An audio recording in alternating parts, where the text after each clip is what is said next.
E aí, pessoal, tudo bem? Como é que vocês estão? Hoje nós vamos começar a estudar um grupo de animais interessantes, chamado de cordados. Especificamente, vamos estudar os protocordados e os peixes. Vamos observar que eles começam a ser estudados no meio aquático.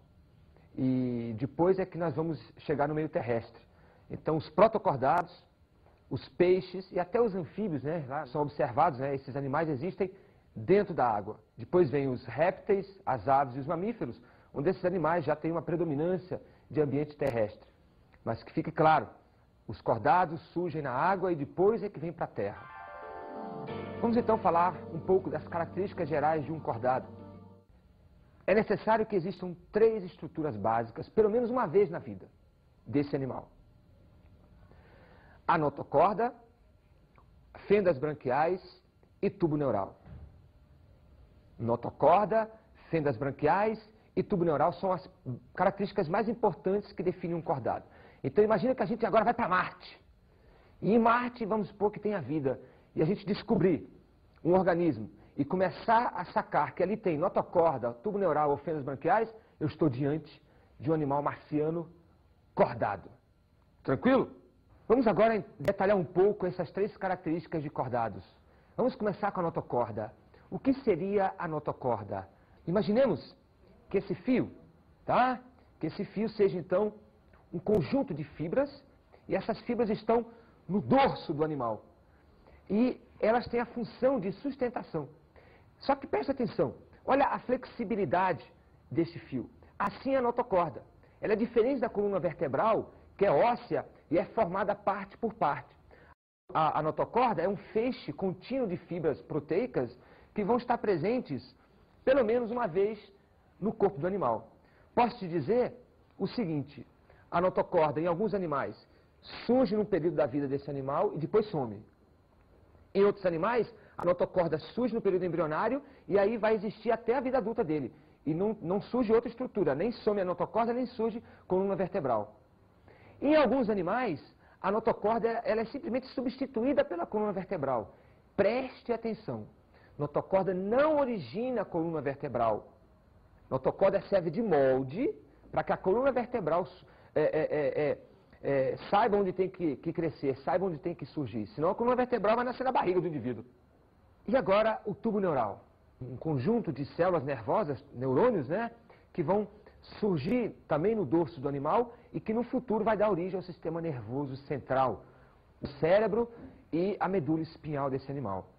Então, já vimos a notocorda e agora estamos vendo que esses animais têm tubo neural na fase embrionária e no futuro vai dar origem ao sistema nervoso. É muito importante porque esse tubo neural ele vai ser responsável pela encefalização dos animais. É esse tubo neural, junto com o sistema nervoso no futuro, que vai ser responsável pela complexidade nervosa, né? Pelas grandes habilidades comportamentais que os animais vão começar a ganhar agora. Se você analisar uma abelha ou um verme, ou até um molusco, você percebe que ele tem alguns limites de comportamento. Mas quando a gente analisa um cordado, um peixe, um mamífero, um réptil, a gente percebe uma variabilidade de comportamentos. Isso é proporcional ao desenvolvimento do sistema nervoso deles. Ok? E o terceiro grande fator, né, que define um cordado seriam as fendas branquiais. Essas fendas branquiais têm que também estar presentes um dia na fase embrionária. É isso mesmo que eu estou falando. Nós já tivemos fendas branquiais. São aberturas que surgem na nossa faringe um certo tempo, e aí dependendo do animal, essas fendas branquiais nelas podem surgir as brânquias, ou guelras, como os peixes, ou podem ser substituídas. Elas se fecham, né? A faringe que está toda abertinha, ela se fecha, fica um tubo único, e aí é obrigado a surgir pulmão. Os pulmões têm que surgir. Tranquilinho? Outras características que definem cordado, ou que estão presentes nos cordados, melhor assim, é que eles têm simetria bilateral. São raros os cordados que não têm simetria bilateral. Exemplo, as assídeas, nós vamos ver aí, que é um protocordado, na fase adulta ela perde um pouco a simetria, fica um pouco amorfa, não dá para classificar. Mas de um modo geral, os cordados têm simetria bilateral. É como se me cortasse ao meio e eu tenho lado direito e esquerdo muito parecidos. Também são classificados como deuterostômios. O que significa dizer deuterostômios? O tubo digestivo nosso é completo, com boca e ânus. Mas esse tubo digestivo se forma no período embrionário. Então, no período embrionário, existe um orifício. Esse orifício chama-se blastóporo. E lá no embrião, o blastóporo, que é esse buraquinho que está se formando, se ele der pela primeira vez origem à boca, o animal é chamado de protostômio. Mas se esse buraquinho der origem pela primeira vez a um ânus, esse animal vai ser deuterostômio. Nós somos deuterostômios, nós os cordados. Tá? Nosso primeiro orifício que surgiu foi o ânus e não a boca. Tranquilo? Os cordados também são triblásticos, têm os 3 folhetos embrionários, e também celomados. Vamos agora classificar os cordados. Os cordados são divididos em dois grupos importantes. Os protocordados e os eucordados. Os protocordados é onde estão os cordados invertebrados. Eles não têm coluna vertebral e dependem ou não da presença da notocorda durante a vida deles. São protocordados, com certeza, os cefalocordados, onde está o anfíoxo, e os urocordados, onde estão as assídeas. E aí tem uma briga. Alguns pesquisadores dizem que os hemicordados pertencem ao grupo dos cordados, e outros já retiraram os hemicordados do grupo dos cordados, e os hemicordados passaram a ser um novo filo. Filo hemicordata e filo cordado. Nós vamos colocar os hemicordados, ainda de modo clássico, junto com os cordados. Então nós temos assim, protocordados são os hemicordados, os urocordados e os cefalocordados. Tranquilo? Os eucordados, nós podemos ainda classificar assim, ó. Nós temos a superclasse dos peixes, que se divide em ciclostomados, os condrictes e os osteíctes. Os osteíctes são peixes ósseos, os condrictes, os peixes cartilaginosos, e os ciclostomados, os peixes sem mandíbulas, são as chamadas agnatas, né? E temos ainda a superclasse tetrápoda, que são os animais com 4 membros, né? E que estão adaptados às diversas situações, como as baleias para nadar, nós para manipularmos. E é lá nos tetrápodas que vão estar os anfíbios, os répteis, as aves e os mamíferos. Vamos agora chamar uma enquete interessante para ver se as pessoas sabem diferenciar justamente o que é um tetrápoda, um peixe. Vamos ver lá, vamos ver lá.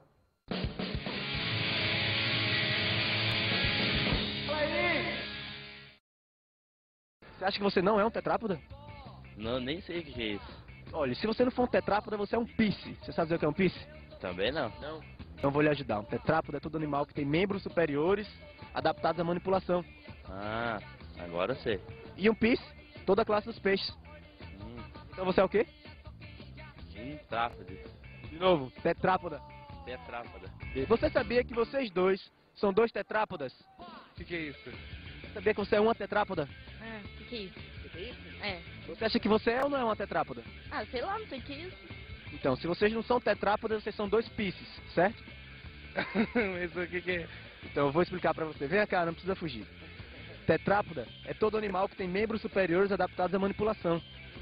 Deu pra entender? Então você é um? Tetrápoda? Não, ele é um? Tetrápoda. Tu fala agora. Tá. E pisci, sabe o que é um pisci? Isso também não tem. Toda a classe dos peixes. Então se vocês não são peixes, nós 3 somos 3 tetrápodas. Exatamente. Beleza? Beleza? Você iria se ofender se eu dissesse que você é uma tetrápoda? Quê? Tetrápoda. Que é isso? Você é uma tetrápoda, sabia? Não, o que é isso? Se você não é uma tetrápoda, você é um pisci. Nossa, não estou entendendo sua língua. Então deixa eu lhe explicar. Um tetrápoda é todo animal que tem membros superiores adaptados à manipulação. Ah, é? E pisci seria toda a classe dos peixes. É. Então você é o quê? Tetrápoda? Sim, ela é um tetrápoda. Você viu só? É um problema. Nomes muito difíceis e que não são usuais complicam, né? Então eu tenho que deixar claro isso. Somos realmente um tetrápoda, só que nossos membros superiores estão adaptados à manipulação. O do morcego, que também é um tetrápoda, para voar. A baleia, o golfinho, para nadar. O cavalo, para tracionar. Ou seja, os tetrápodas têm membros que estão adaptados ao meio ambiente. Não esqueçam disso. Vamos agora nos aprofundar nos protocordados. De um modo geral, um protocordado ele é aquático, pode ser de água doce ou de água do mar. Ele é um invertebrado. Ele é um agnata, que significa dizer que não tem mandíbula, não tem queixo. Tranquilo? Isso define um protocordado. Vamos então falar especificamente de dois protocordados, os urocordados e os cefalocordados. Urocordados, vamos começar por eles. Os urocordados têm como exemplar as assídeas, como você está vendo na imagem, lembra muito uma esponja, né, um porífero, mas não é, é um animal bem mais complexo que aquele. As assídeas são animais de pequeno porte, né, são pequenininhas, geralmente se encontram nos recifes de corais, junto com os selenterados, então foi uma comunidade interessante. São características dos urocordados serem animais aquáticos e predominantemente marinhos. Eu encontro bastante no mar esses animais, mas existem algumas espécies em água doce.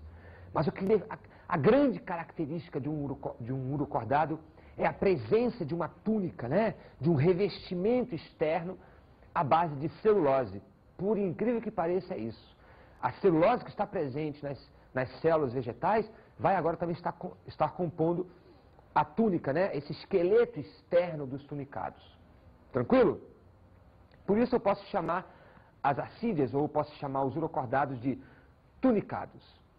Esses animais apresentam também como estrutura característica duas aberturas, uma que entra a água e outra que sai a água, chamada de sifão inalante e sifão exalante. A água entra e vai circular dentro de uma grande faringe.